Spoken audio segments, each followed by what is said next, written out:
Warga negara menurut pasal 26 ayat 1 adalah orang-orang bangsa Indonesia asli dan orang-orang bangsa lain yang disahkan dengan undang-undang sebagai warga negara. Warga negara merupakan seseorang yang tinggal di Indonesia secara legal di mata hukum. Setiap warga negara memiliki suatu hak dan kewajiban. Hak berupa keistimewaan yang diberikan negara kepada warga negaranya ketika seorang warga negara melakukan kewajibannya. Sedangkan kewajiban warga negara adalah keharusan yang tidak dapat ditolerir dan harus dipenuhi. Saudara, dalam 10 tahun jumlah penduduk Indonesia bertambah 32,57 juta jiwa. Kini Indonesia didiami oleh 270,2 juta orang. Penambahan penduduk ini mengemukakan dari hasil sensus penduduk 2020 oleh Badan Pusat Statistik. Jika diambil rata-rata, laju pertumbuhan penduduk sejak 2010 berada di level 1,25% dari 237,63 juta jiwa. Mengingat jumlah penduduk Indonesia yang sangat padat, di mana pada data terbaru Februari 2022 jumlah penduduk sudah mencapai 273 juta jiwa, sehingga Indonesia menduduki peringkat keempat di dunia dengan jumlah penduduk terbanyak setelah Tiongkok, India, dan Amerika Serikat. Indonesia is a wonderland. Indonesia memiliki penduduk yang sangat banyak dari Sabang sampai Merauke dengan keberagaman yang sangat kaya.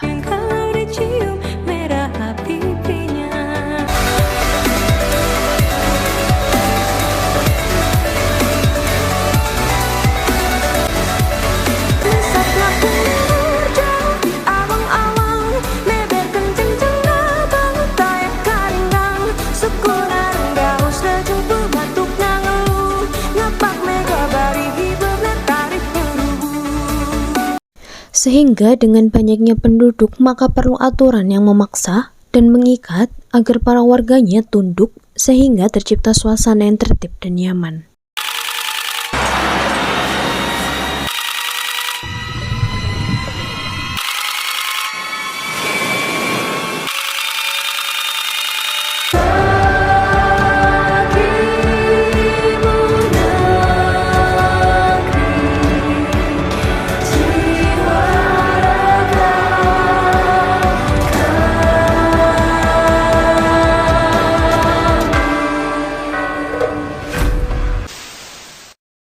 Undang-undang adalah peraturan tertulis yang mengatur mengenai kehidupan ketatanegaraan.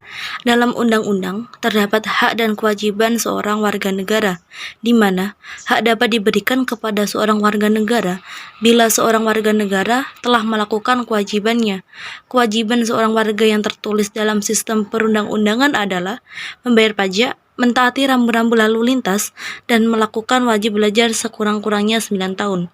Pasal 31 Undang-Undang Dasar 1945 mengamanatkan bahwa pendidikan merupakan hak bagi setiap warga negara, tetapi pendidikan dasar merupakan kewajiban yang harus diikuti oleh setiap warga negara, dan pemerintah wajib membiayai kegiatan tersebut. Pendidikan merupakan salah satu aspek yang penting untuk membangun pendidikan di Indonesia. Secara umum, ada 3 jenjang sistem pendidikan nasional, atau bisa dikatakan sebagai wajib belajar 9 tahun. Dimulai dari pendidikan dasar, SD, pendidikan menengah, SMP, dan pendidikan tinggi, SMA atau kuliah.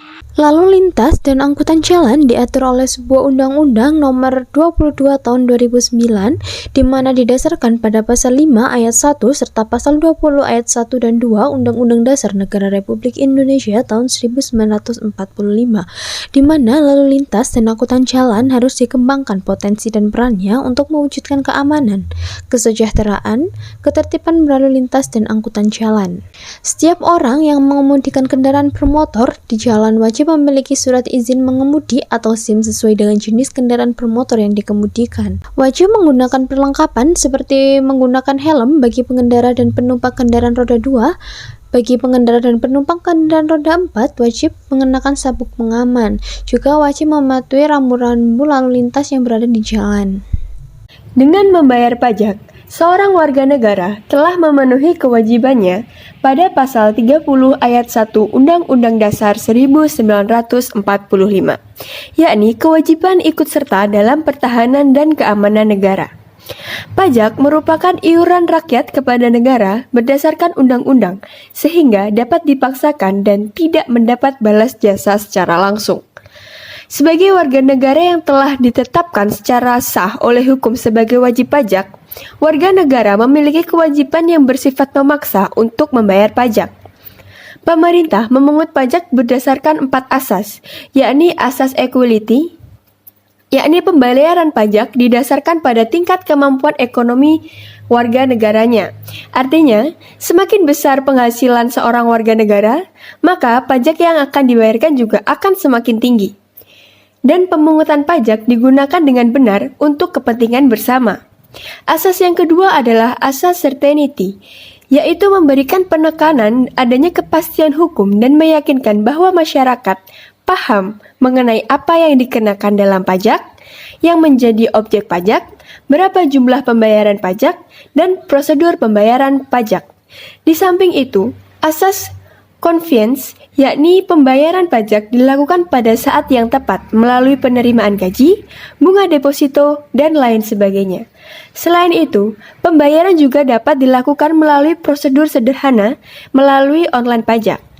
Asas ekonomi, yaitu hasil dari pemungutan pajak, pastikan lebih besar dibandingkan ongkos pemungutannya. Wajib menghormati hak asasi manusia atau orang lain tercantum pada pasal 28J ayat 1 yang berbunyi setiap orang wajib menghormati hak asasi manusia orang lain. Bagaimana cara menghargai orang lain? Kita sebagai warga negara yang baik dapat berbuat baik dan menerapkan sopan santun, mencoba tidak melakukan hal yang berbau diskriminasi, selalu menghargai perbedaan pendapat, dan mendengarkan pendapat orang dengan baik, serta tidak membedakan kebudayaan atau agama lain. Mengingat bahwa negara kita merupakan negara yang sangat kaya akan keberagaman, mulai dari suku, bangsa, agama, dan bahasa, mulai dari Sabang hingga Merauke. Ini tuh negerinya anak muda, jadi tantangan yang dihadapi harus berani disuarakan oleh anak muda.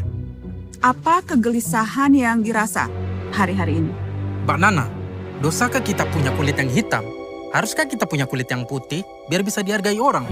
Seharusnya semua orang mendapatkan kesempatan dan akses yang sama, terlebih untuk pendidikan yang lebih inklusif.